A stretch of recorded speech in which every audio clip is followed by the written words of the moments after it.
This husky isn't thirsty at all, yet it hogs the only water source, and even drives away its parched companions with a vicious glare. The other dogs endure it in silence, but the newcomer Buck turns out to be a different story. Buck walks onto a nearby patch of ice, stomps hard and cracks open a fresh hole. The moment the dogs see water welling up, they rush toward him. Instead of chasing them off, Buck generously shares the water with everyone. Watching this, the husky grows furious. Buck's kindness threatens its authority. As the lead dog of the sled team, the husky believes that as long as it runs fast enough, it will always enjoy the owner's favor, but an accident shatters that illusion. While the woman leads ahead to scout the path, the ice suddenly breaks, plunging her into the freezing lake. Her husband sprints toward her, but she sinks before he can reach her. At that critical moment, Buck charges forward without hesitation, dives into the icy water, and pushes her upward with all his strength. He rams the ice repeatedly until he finally manages to lift her out. Exhausted, Buck watches her escape danger, then loses all strength and sinks into the darkness below. The man, frantic, kneels on the ice and screams Buck's name. Hearing movement beneath, he grabs his knife and hacks at the ice, only for the blade to snap. The surface is simply too thick. Despair takes over as he presses against the ice, unwilling to lose the loyal Buck.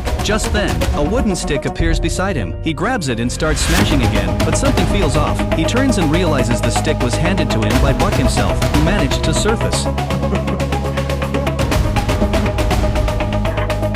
Nearby, the husky watches its owner fuss over Buck, jealousy simmering. That night, the woman rewards Buck with an extra chicken leg and thanks him sincerely. The husky notices again, bitterness growing. It decides the time has come to settle things with Buck. Later, while the dogs chase a snow hare, Buck manages to catch it only to release it unharmed. But the hare barely hops away before the husky lunges out and kills it in one bite, issuing a direct challenge. The husky approaches Buck. A pack can have only one leader. Buck, raised as a pampered city dog, has never fought before and is frightened. The husky attacks first. Despite Buck's larger size, his inexperience shows he's thrown to the ground again and again, unable to rise. The husky mocks him triumphantly. Then the husky turns to intimidate the rest of the pack, hoping to reassert dominance. But the dogs have had enough. They bark at Buck, urging him to get up. And in the next moment, Buck does. He bares his teeth, no longer afraid, and charges at the husky.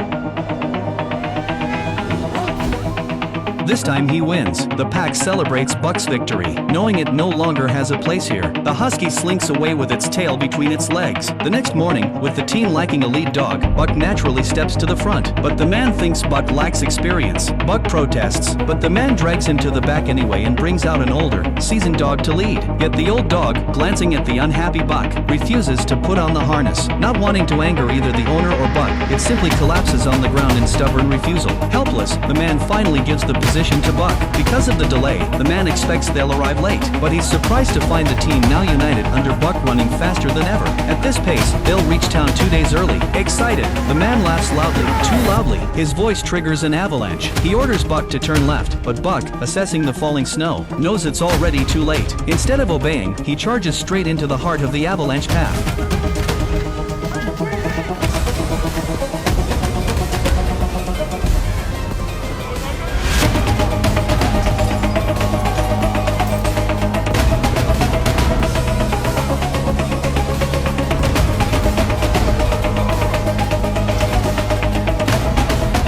With Buck leading, the team miraculously escapes danger and indeed reaches town 2 days ahead of schedule, though in a rather chaotic fashion.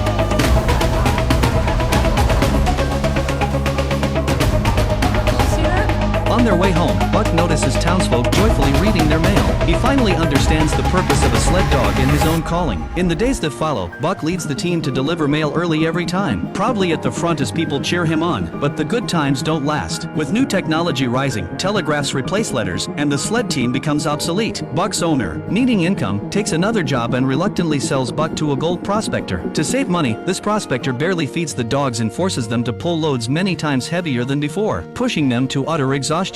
One golden retriever collapses and slips down the slope, but Buck digs in and holds steady, preventing a deadly chain reaction. The prospector, instead of understanding, accuses the dogs of slacking and beats them with his whip. Wanting to shield his companions, Buck struggles forward with all he has left. When he finally drags the load to the top, he collapses. Seeing that Buck can no longer work, the man immediately pulls out a gun and aims it at Buck's helpless body. Fortunately, an old man nearby couldn't stand by any longer. He stepped forward and shoved the prospector aside, eventually taking in the unconscious unconscious Buck. The other dogs, however, were taken away by the prospector. Days later, Buck woke up and found himself inside the old man's cabin. He understood that this man had saved his life, but when he made his way to the door, he saw that the melting glaciers had flooded the route the prospector had planned to take, and the fate of those other dogs looked grim. Heartbroken, Buck let out a mournful howl toward the sky. What he didn't know was that his companions had actually survived. One day, the old man went to a tavern for a drink and happened to run into the prospector. The moment the prospector spotted him, he threw a punch. It turned out that after the old man had taken Buck, all the other dogs had run off too, delaying the prospector's hunt for gold. Furious, he attacked the old man.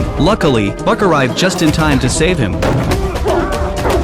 From then on, Buck stayed by the old man's side. Having lost his son years ago, the old man often drank alone to drown his sorrows. Watching him down glass after glass, Buck worried about his health. So he deliberately knocked over the glass, and while the old man was cleaning up the mess, Buck grabbed the whole bottle in his mouth and carried it off. Hey, Buck,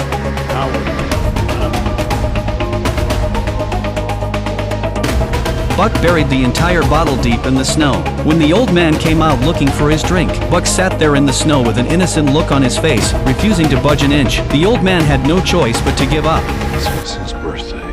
As it turned out, that day was his son's birthday. He had always taught his boy not to take unnecessary risks, but his adventure-loving son had lost his life doing exactly that, leaving the old man alone in the world. After hearing his story, Buck moved closer and sat beside him. Man and dog leaned against each other under the starry sky, like a living painting. The next morning, the old man pulled out a map. His son had been obsessed with a legend about a golden river at the edge of the map, a place said to be covered in gold. Now, with Buck by his side, the old man decided to take a chance and fulfill his son's dream. So they set off in a small boat, gliding through streams teeming with fish. By day, flocks of birds guided their way. By night, fireflies lit up the darkness. Finally, they reached the end of the map. There was no gold scattered everywhere, but they had found something better, a place far from the noise of the city. The old man decided to stay. Then one day, while bathing in the river, he reached down and pulled up a nugget of gold.